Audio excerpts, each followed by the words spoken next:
Bashy Quraishy, if I recall correctly, the last YouTube broadcast we engaged in, the title was that famous Shakespearean title called "Something is Rotten in the State of Denmark." True. And it still is. And it still is.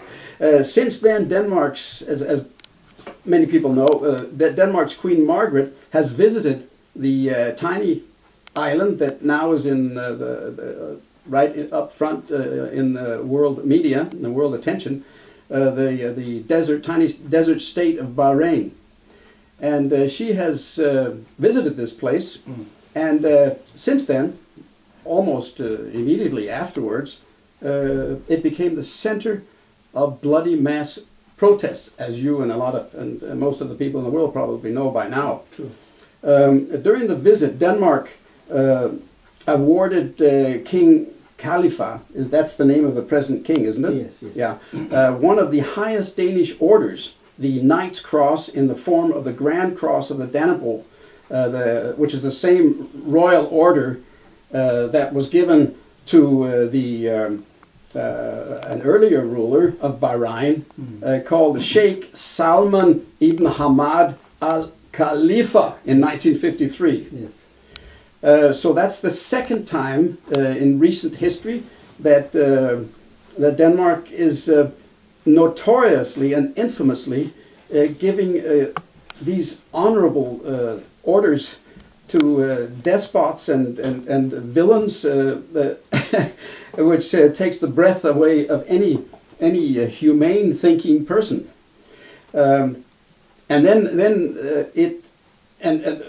Another thing that is astonishing is that this is normal Danish monarchy practice that assigns dictators and anti-democrats glory in the form of the Grand Cross of the Elephant, Danish orders. Sure. Both Egypt's dictator Hosni Mubarak, this guy who now is on trial and might even be executed for being responsible of ordering the murdering of these innocent and non-violent protesters in Egypt.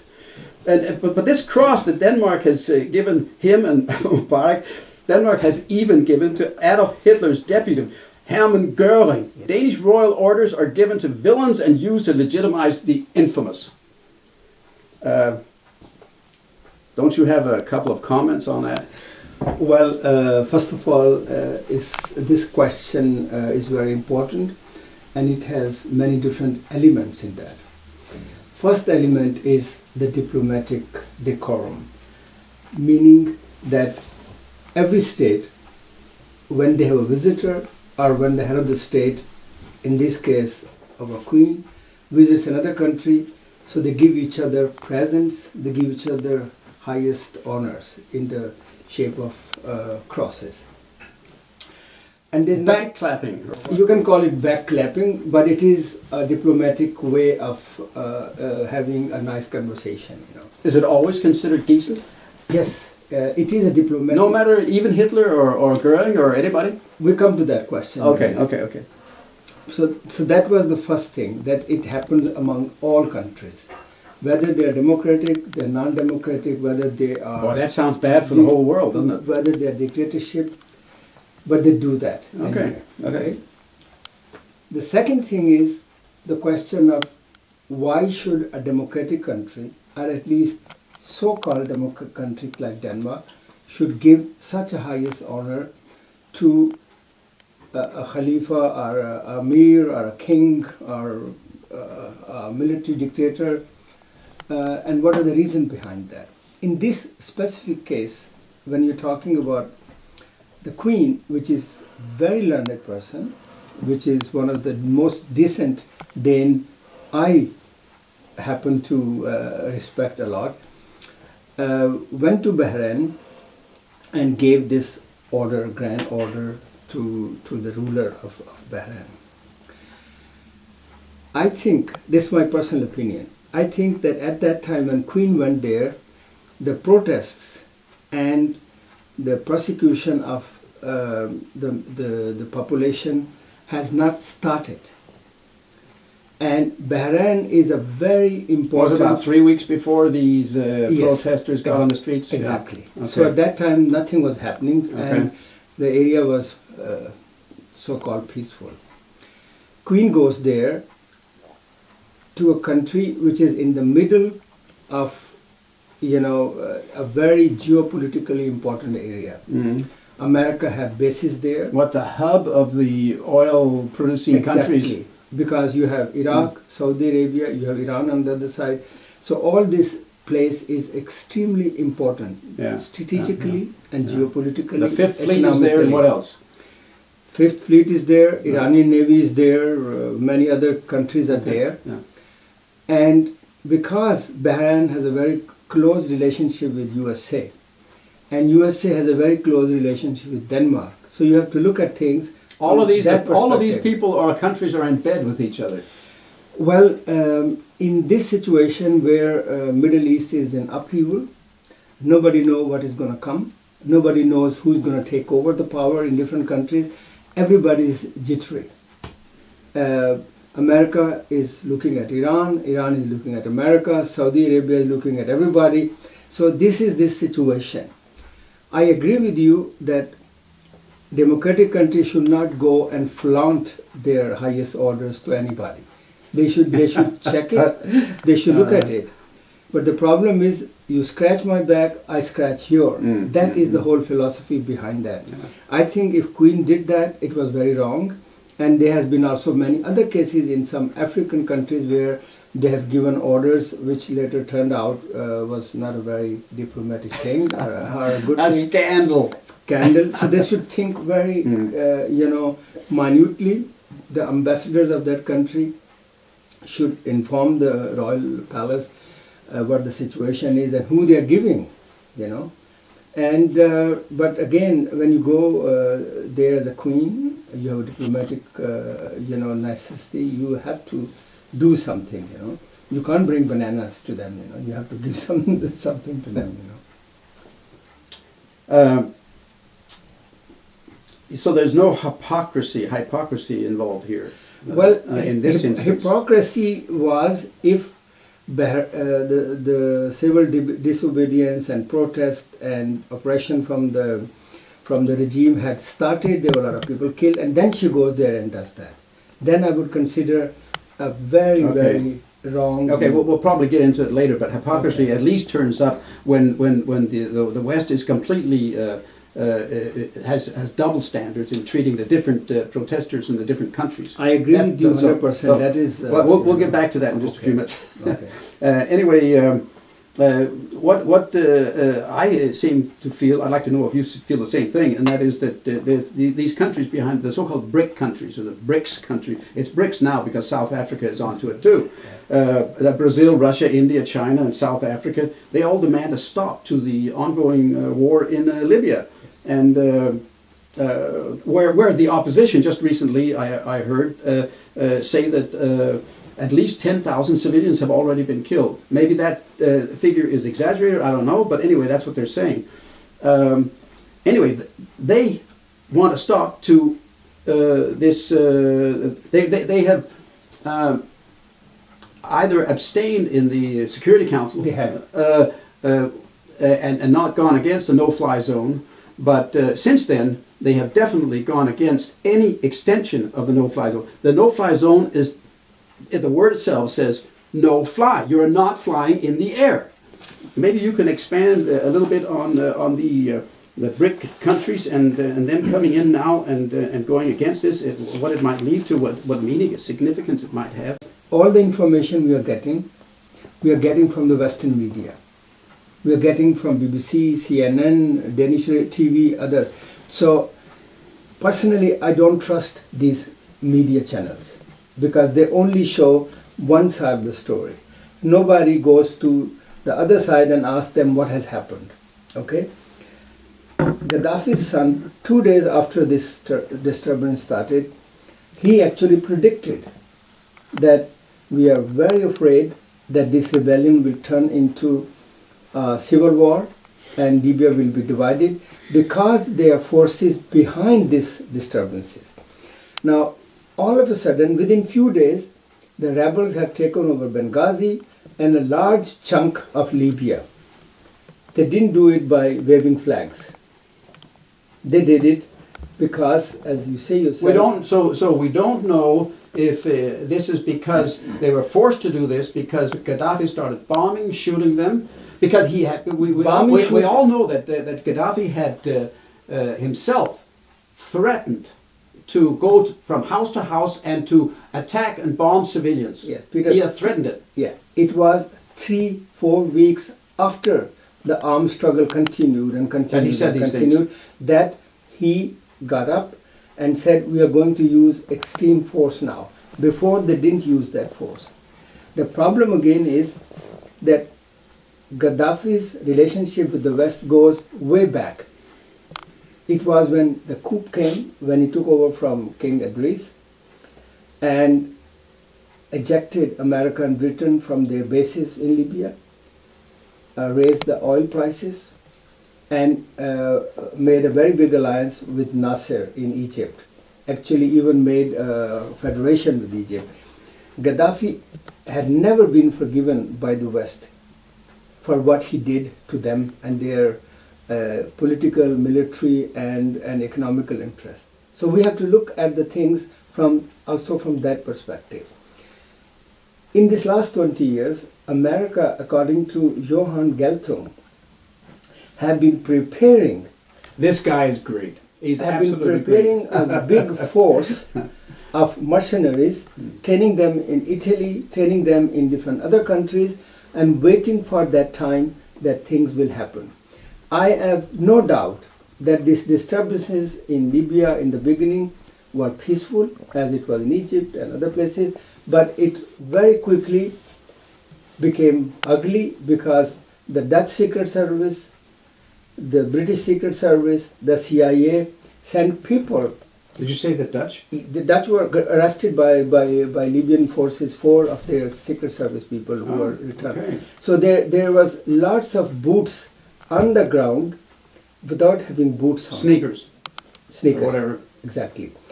And they have been supplied weapons, very heavy weapons. Simple people, students, farmers do not learn to shoot anti-aircraft guns and automatic rifle within 3 days. They don't. Yes, but that is that's what the West has been saying all along was the problem, that they don't know how to shoot. They can't conquer Gaddafi because they have had no military training whatsoever. Yeah, so your argument is the same as the West.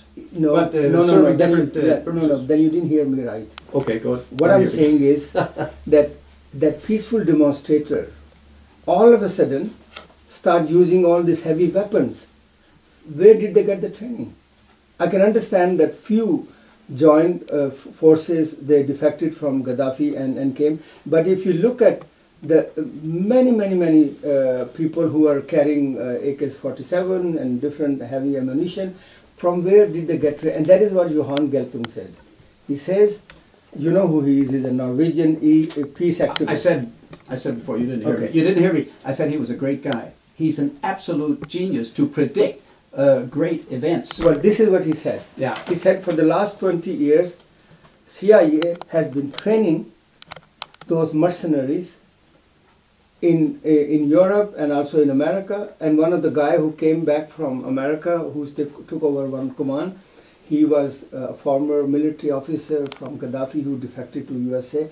So this is not just all of a sudden water springing from the desert. I heard on the news that from a very early part of this uprising that there were weapons coming in. The Egyptian army was supplying weapons to these protesters. I have no doubt that this uprising in Libya and this armed civil war has a backing behind, because what West want is to put a friendly regime in Libya.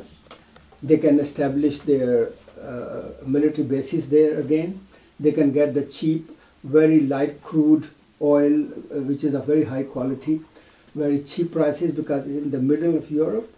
So there are lots of benefits to those people who are supplying those rebels. And I will tell you another thing, even many rebels actually, until very recently, have been saying to the West, please don't interfere with military boots there, because then you will discredit all the struggle done by the people. That's right. You understand? Yeah. Because don't forget that whatever happened in the Middle East or is happening or will happen is because of the people there. They were the one who got up.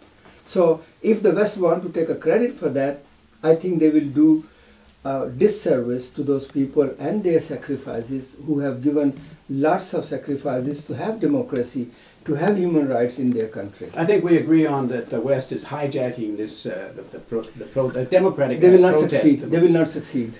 Oh, okay. In Libya, maybe, because there Yeah, is- that's what I'm talking there about. is- That's what I'm talking about. Libya. They have already done that. Absolutely. Yeah, but Johan Golding, I've even heard, just like you've been talking about, has even predicted that the civil war could go on for 20 years or more. Yes, because, look, people in the West have no clue how Libya is built. It's built on tribes. Gaddafi tried to make them a national state, and he succeeded to a certain extent, but still, if the civil war continues, and if the military forces come, like they did in Afghanistan or in Iraq, then even those people who are supporting them, the West, they will turn against them. Because nobody wants to see the white soldier with guns and boots running around. Then you will have Libya. a new Somalia. I'm definite. So that is why Johan Galtung said it may take 20 years, and if they kill Gaddafi, it may take longer. Oh, the West. Well, anyway, I think we should just leave. Just leave that for a while. And I'd like to let the viewers know that about. You want to say something? I just want to make a point. What you are saying, what I'm saying, it does not mean that we support Gaddafi. Absolutely Okay, not. good. It's very important to point out Right. that people should not get this impression that I am a supporter of a dictator or I'm defending Gaddafi. Under no circumstances. Okay. I know you Okay. and I know myself that we are against dictatorship. No matter it is a democratic dictatorship or it is a military dictatorship. Okay. I don't support them. But what I don't like is that the West is trying to hijack everything and trying to turn into a crusade. Yeah. That I don't like. Anyway, I'd like the viewers to know a little bit about Denmark. Denmark, this little tiny spot. I guess it's about the size of Bahrain, isn't it? Maybe a little bit bigger. A couple more people here than there are in Bahrain. Anyway, NATO War Secretary General, this guy's called Anders Fogh Rasmussen. He was previous Prime Minister in Denmark. He can now amuse himself that his own Denmark is waging war, not for the first time with Libya, but for the second time. This surprised me when I got this news from the Danish peace movement. Anyway, so this is the second time Denmark is going to war against Libya, and the first time was, just some information for the viewers, was in 1756, a little while ago. The Danish former Prime Minister, Denmark's, also exchanged gunfire killing Libyans at that time. So in a historical sense, this is not new, but okay, there have been a few hundred years between that. Now I'd like to get back to a little bit to Libya and what's going on there. I just heard recently that there are now cluster bombs being used in Libya. And maybe Gaddafi is using it, maybe the West is using it, or even more noxious, toxic weapons might be maybe used now. Do you have a comment on that? Yes. First of all, I think it is horrible, whoever is using cluster bomb, because there is an international treaty which forbids that this bomb should be dropped.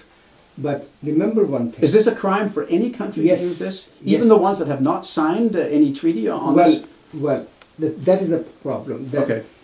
There are some countries, including United States of America, which have not signed this treaty.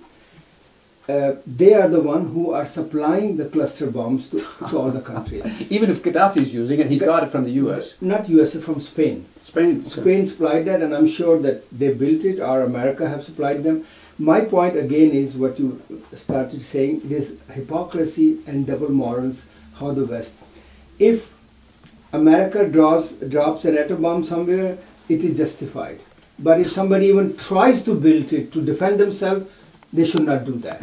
Yeah. And it's the same case with double standards. Look, I don't know if you remember during the Gaza conflict, Israel used phosphorus bombs that's right. on Gaza. Yeah. And also that's a war crime, definitely. And they have also used cluster bombs in Lebanon. Okay, yeah, yes. There are also many other countries who use this, which is despicable. People should not use this kind of weapons of mass destruction, which kills lots of people, not only soldiers, but civilian. Russia used it in Afghanistan. America has used it in Afghanistan. They do all the time. So and again, nobody knows, and Libya have said they want to have an international inquiry who has dropped those cluster bombs. And if America has done that, or NATO forces have done that, or Gaddafi, whoever has done that, it is totally wrong. They should not do that. But at the same time, I would also say, stop manufacturing cluster bombs. When there is a treaty not to use it and not to manufacture it, why are countries refusing to abide by those international treaties? They shouldn't do that. It's inhuman to drop cluster bomb or phosphorus bomb or any kind of bombs. There's a movement. There are many movements trying to prohibit this. I know. I'd like to ask you: will you exclude that the West has any interest in protecting and preventing civilians from being killed? Give me one example where West have protected civilians in third world countries without their own interest. And I know that somebody will say Kosovo. Okay, but listen, it is not completely illegitimate to try to prevent civilians being killed, even if you have self-interests, vested interests, as long as they're doing it. That the reason is secondary, whether it's oil or saving lives. That's true, right? Yes. But civilian should be protected whether they are living in one part of Libya or another part of Libya. What about those guns and bombs which are being dropped on that part of Libya which is under Gaddafi's control? Aren't they killing civilians there too? Simple question. Second, now America and the NATO and our little mini-put, Mr. Denmark, when they talk about protecting civilians, how come that the Danish soldiers or the American soldier or the NATO soldier are killing civilian Afghanistan people? America is dropping bombs through drones in Pakistan, and in 2010 they have killed almost 1,000 civilian people. They are doing 1 million people in Iraq has been killed in this last 10-15 years. There should be same principle for everybody. We should not be selective. That is what I don't like, that we are very selective into who we want to protect and who we don't want to protect. And that is why nobody respects the West today, especially in the Muslim world.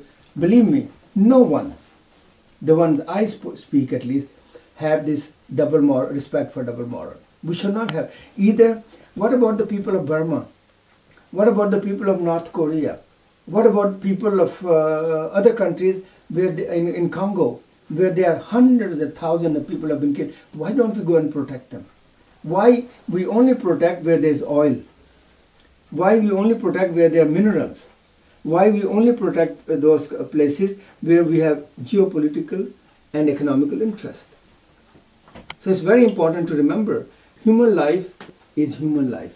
Whether it's black, or it's white, or any other ethnic background. We should protect everybody. Fair treatment all the way around. Absolutely. Hundreds of civilians have already been killed in Libya. Babies are dying or becoming casualties, and even NATO-friendly fire is killing the rebels in their friendly their own tanks and killing them. Are not more people dying from military attacks on the ground than would be the case if only NATO and the UN had strictly limited itself to upholding the UN mandate of a no-fly zone. Absolutely. So, and that's very interesting you brought this United Nations mandate. mm-hmm. When the issue was passed in Security Council Resolution 173, you know what it says? It says three things. Number one, no-fly zone. Exactly. It means literally no-fly zone. It means that Gaddafi should not use its air force to attack the rebels, number one. Second, that there should be arm embargo on Libya. And it doesn't mean only on Gaddafi. Arm embargo means nobody in Libya should have arms from outside. Mm. That also includes rebels. So how come, and then third, there should be no intervention. There should be no, boots on the ground. How come now we have attacks by America, by Britain, by France, Sarkozy from Denmark, and they're killing civilians, they're destroying their property, and they are turning one of the most advanced countries in Africa into rubble. They're destroying everything. And the third thing is, when we are talking about United Nations resolution that there should be no arms should be supplied, why are we talking about giving arms to rebels? Why are we trying to split the country into two?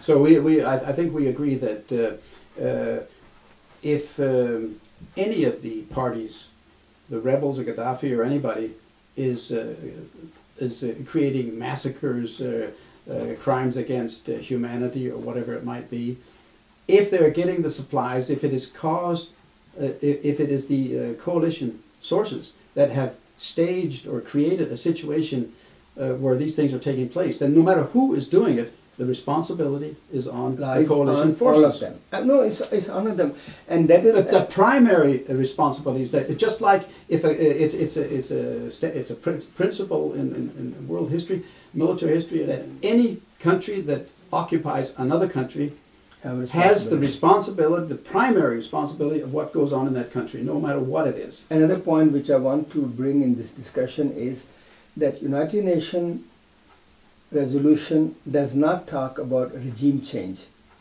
Iraq, on false pretext, United Nations never gave them this, mandate, but they did it anyway. So it is, might is right, it's the law of the jungle. I'm strong, I can do whatever I like, you can't do anything. Law doesn't mean much. Hillary Clinton, that is quite a notorious person, more and more it seems to be, claims that this surprised me, shocked me a little bit, that she came out and said that the so-called GCC countries, that's the Gulf Cooperation Council, United Arab Emirates, Bahrain, Saudi Arabia, Oman, and Qatar, and Kuwait, they have the obvious right to send its troops to Bahrain. Well, just a minute. What's so obvious about that? My understanding of this agreement, this Gulf Cooperation Council and this agreement that these countries have is that they support each other, defend each other when there is an external force that comes from outside and attacks these countries. This is an internal uprising of the people themselves.